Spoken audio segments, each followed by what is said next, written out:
Good morning all of you. Today I am going to start exercise 3C. In question number 1, find the HCF by finding the factors. इस question में हमें HCF find करना है और कैसे factors के through. ठीक है, तो what is the meaning of HCF? Now full form of HCF is highest common factor. Okay, HCF का फुल फॉर्म क्या है? Highest common factor. तो हमें यहाँ पे फैक्टर मेथड के ज़रिए यहाँ पर HCF फाइंड करना है. तो let's start. Question number A, 12 and 18 का हमें यहाँ क्या फाइंड करना है? फैक्टर फाइंड करना है. सो स्टूडेंट्स, फैक्टर कैसे फाइंड करते हैं आइए हम देखते हैं. पहले 12 का फैक्टर हम देखेंगे. 12 किस किस टेबल में 12 आता है पहले ये देखेंगे. तो सबसे पहले 1 में आता है. ओके, 1 के टेबल में 12 कितनी टाइम मल्टीप्लाई करेंगे तो आएगा 12 टाइम. तो 1 12 ज़ा 12.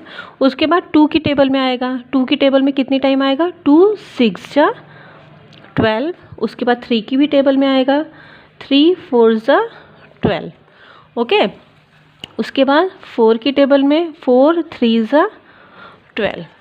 ओके स्टूडेंट्स, अब देखिए हमें आगे तक भी देखना है, लेकिन मैं आपको एक इजी मेथड बता रही हूँ कि हमें 12 का टेबल आगे किस किस टेबल में आता है ये देखने के लिए हम देखेंगे. यहाँ पर जब हम यहाँ चेक कर रहे हैं किस किस टेबल में आ रहा है, तो देखिए इस तरह से क्रॉस कनेक्शन हो रहा है. 3 यहाँ 3 4 ज़ा और 4 3 ज़ा, यहाँ देखिए रिवर्स हो रहा है. तो जहाँ पर भी आपको इस तरह से रिवर्स मिलेगा आप उस अपना सोचना वहीं पे बंद कर दीजिए, क्योंकि इसके बाद हम जो हमारे पास सॉल्व हो चुका है उसी से करेंगे. जैसे यहाँ 3 4 ज़ा है, 4 3 ज़ा हो गया है, तो यहाँ से रिवर्स होना स्टार्ट हो गया है. तो आप इसके ऊपर के सारे नंबर्स को क्या करेंगे? रिवर्स कर देंगे.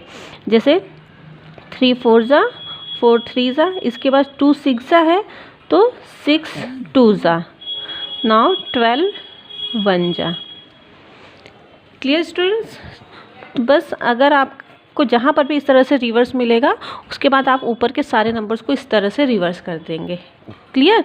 तो इन नंबर्स में आपका 12 का टेबल जाता है. तो यहाँ जैसे हमें 12 का हमने फैक्टर निकाल लिया, तो अब उसे यहाँ लिखेंगे 12 का टेबल. आप कोई भी एक साइड ले लीजिए. हमने ये ले लीजिए, ये और ये दोनों सेम ही है, तो हम यहाँ जो सीधी काउंटिंग है वही ले रहे हैं. तो 12 किस किस टेबल में आता है? 1 की टेबल में, 2 3 4 6 एंड 12. इतनी टेबल में 12 नंबर आता है. ओके, नाउ अब हमारा नेक्स्ट है 18. अब 18 किस किस नंबर में आता है, किस किस टेबल में? सो 18 सबसे पहले 1 में आएगा. कितनी टाइम? 18 ज़ा 1 18 ज़ा 18. देन 2 का टेबल, 2 9 ज़ा 18. देन 3 6 ज़ा 18. उसके बाद 4 की टेबल में 18 नहीं आता है, 5 की टेबल में नहीं आएगा. उसके बाद फिर डायरेक्ट 6 की टेबल में 6 3 ज़ा 18. अब देखिए बेटा हमें यहाँ पे ऐसे रिवर्स मिल चुका है, 3 6 ज़ा और 6 3 ज़ा. तो इसके बाद हम ऊपर के सारे नंबर्स को इस तरह से रिवर्स कर लेंगे. 2 9 ज़ा है तो 9 2 ज़ा एंड 1 18 ज़ा तो 18 1 ज़ा. क्लियर? तो अब हम इसका एक वन साइड ले रहे हैं किस किस नंबर में आता है. सो यहाँ देखिए 12 का हो गया. अब हम यहाँ 18 के फैक्टर्स लिख रहे हैं. 18 आता है 1 2 3 6 9 एंड 18. इतने नंबर्स में 12 की टेबल आती है. क्लियर? अब हमें क्या निकालना है? HCF. HCF जैसे कि मैंने अभी आपको बताया हाईएस्ट कॉमन फैक्टर. हाईएस्ट जो दोनों में कॉमन होगा. कॉमन फैक्टर है ना, हमने फैक्टर निकाल लिया है, अब कॉमन निकालेंगे. कॉमन कैसे? जो दोनों में कॉमन होगा. तो दोनों में कॉमन क्या है? 1 2 3 एंड 6. इसके अलावा और कोई नंबर यहाँ पे कॉमन नहीं है, तो हमारा HCF क्या हो गया? 1 2 3 एंड 6. ये हो गया हमारा HCF. तो आपको इसी मेथड से जो है अपना HCF फाइंड करना है. वो भी कौन सा मेथड है? Factor method. Clear students? So now see question number 2. Find the HCF using the prime factorization method. अब क्वेश्चन नंबर सेकंड में हमें फिर से एचसीएफ फाइंड करना है, लेकिन मेथड क्या यूज़ करना है, प्राइम फैक्टराइजेशन मेथड। तो ये बहुत इजी मेथड है, हम लास्ट वीडियो में कर चुके हैं। Now see question number second, A 20 and 30, 20 and 30 इसका हमें प्राइम फैक्टराइजेशन मेथड यूज़ करना है। तो देखिए प्राइम फैक्टराइजेशन मेथड जैसे हम यहाँ पे फाइंड करते हैं इस तरह से, 20 और किसका निकालना है, 30 का, इन दोनों का हमें एचसीएफ फाइंड करना है।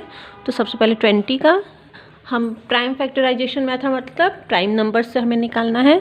तो सबसे पहले स्टार्टिंग हम हमेशा 2 से करेंगे, क्योंकि सबसे छोटा प्राइम नंबर क्या है, 2 होता है।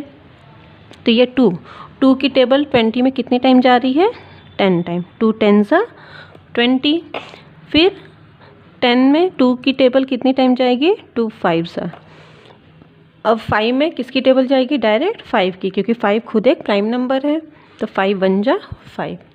ओके, नाउ 30 की टेबल सबसे पहले 2 से, 2 की टेबल 30 में कितनी टाइम जाएगा, 15 टाइम।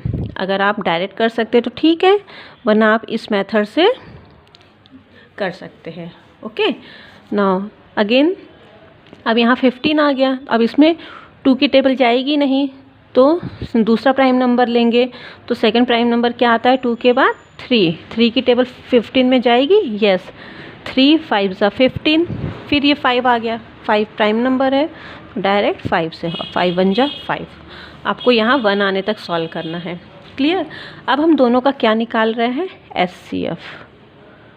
ठीक है, एचसीएफ किसका निकाल रहे हैं, सबसे पहले हम यहाँ पे 20 का लिखेंगे। 20 के क्या क्या फैक्टर्स मिले हैं, 2 × 2 × 5। ठीक है, ये जो फैक्टर्स मिले हैं हमें प्राइम फैक्टराइजेशन मेथड के जरिए, उन्हें आप इस तरह मल्टीप्लाई करके लिखेंगे। और यहाँ देखिए फैक्टर मेथड में आप कॉमा लगा के लिखेंगे, वहाँ मल्टीप्लाई करके नहीं लिखा जाता है, क्योंकि हमें यहाँ पे ये इन टेबल में ये नंबर्स आते हैं, और यहाँ हमने इन नंबर्स को मल्टीप्लाई करेंगे तो 20 आएगा। जैसे चेक करते हैं, 5 2 जा 10, 10 2 जा 20। इसलिए प्राइम फैक्टराइजेशन मेथड में मल्टीप्लाई करके लिखा जाता है, और फैक्टर मेथड में कॉमा लगा के लिखा जाता है। Clear students. नॉट नेक्स्ट 30 के क्या क्या है, इसमें हमें फैक्टर मिले हैं, 2 × 3 × 5। अब हमें क्या निकालना है, हाईएस्ट कॉमन फैक्टर। तो दोनों में क्या कॉमन है वो निकालेंगे। तो देखिए कॉमन क्या है, 2 और 5, और कोई नंबर कॉमन नहीं है, 2 सिंगल है, 3 दोनों में वो नंबर होने चाहिए। तो दोनों में क्या है, 2 और 5 कॉमन है। तो हमारा मेन एचसीएफ क्या हो गया, 2 × 5, दैट मीन्स 5 2 जा 10। तो हाईएस्ट कॉमन फैक्टर क्या हो गया हमारा, 10। ओके स्टूडेंट्स, सो इसी मेथड से आपको क्वेश्चन नंबर सेकंड के सारे क्वेश्चन करने हैं। Now see question number third, find the HCF using a Venn diagram. Venn diagram के ज़रिए हमें यहाँ क्या फाइंड करना है, एचसीएफ फाइंड करना है। ये भी बहुत इजी है, ये भी हम किस तरह से करेंगे, जैसे हम क्वेश्चन नंबर सेकंड किए हैं, वेन डायग्राम में भी हमें उसी तरह से करना है। तो क्वेश्चन क्या है, 14 and 16। इसमें देखिए क्वेश्चन नंबर थर्ड, 14 and 16 का हमें क्या फाइंड करना है, वेन डायग्राम निकालना है।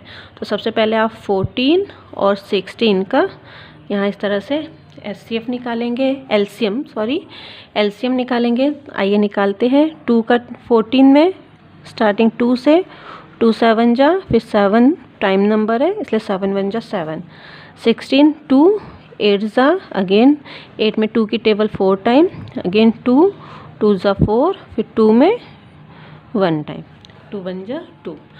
लास्ट वीडियो में मैंने आपको ये करना सिखाया था। क्लियर। अब हमें इसका वेन डायग्राम बनाना है। तो वेन डायग्राम बनाने के लिए देखिए क्या करेंगे, हम इसमें दोनों के हमने यहाँ पे फैक्टर पहले लिखेंगे। सो पहले 14 का क्या है, 2 × 7, और 16 का क्या है, 2 × 2 × 2 × 2, 4 टाइम है ना, 1 2 3 4। अब देखिए दोनों में कॉमन क्या है, 2। तो अब इसका देखिए वेन डायग्राम बेटा कैसे बनेगा। वेन डायग्राम मतलब इस तरह से सर्कल बनाना है, यहाँ 1 2, इसको कहते हैं वेन डायग्राम। क्लियर। अब देखिए दोनों में कॉमन क्या है, 2 है, जो 2 दोनों में कॉमन है तो हमने यहाँ 2 लिख दिया। उसके बाद 14 के फैक्टर क्या है, 2 7, तो यहाँ पे 2 कॉमन है। इस सर्कल में देखा जाए तो 2 और 7 है, 7 2 = 14, तो 2 कॉमन है।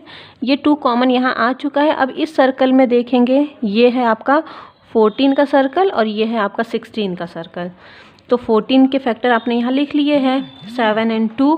अब 16 का लिखेंगे, 2 कितनी टाइम है, 4 टाइम, तो 1 2 3 4 टाइम हमने 2 लिख लिया है। तो ये किसके फैक्टर हो गए, 16 के। तो इस तरह जो सर्कल में बनते हैं और जो कॉमन होता है वो इन दोनों सर्कल्स के बीच में जो कॉमन पोर्शन आता है उसमें लिखा जाता है। क्लियर। चाहे जितने भी, अगर इसमें 2 नंबर कॉमन होते तो यहाँ पे और लिखा जाता है। Clear students. सो कॉमन आपको यहाँ जो दोनों में कॉमन आएगा वहाँ लिखना है, और जो कॉमन नहीं है दैट मीन्स अनकॉमन को आपको जो यहाँ सर्कल का रिमेनिंग पार्ट है उसमें लिखना है। Clear students. तो इसी तरह से आपको क्वेश्चन नंबर 3 के बाकी के सारे क्वेश्चंस को करने हैं। Okay class, thank you.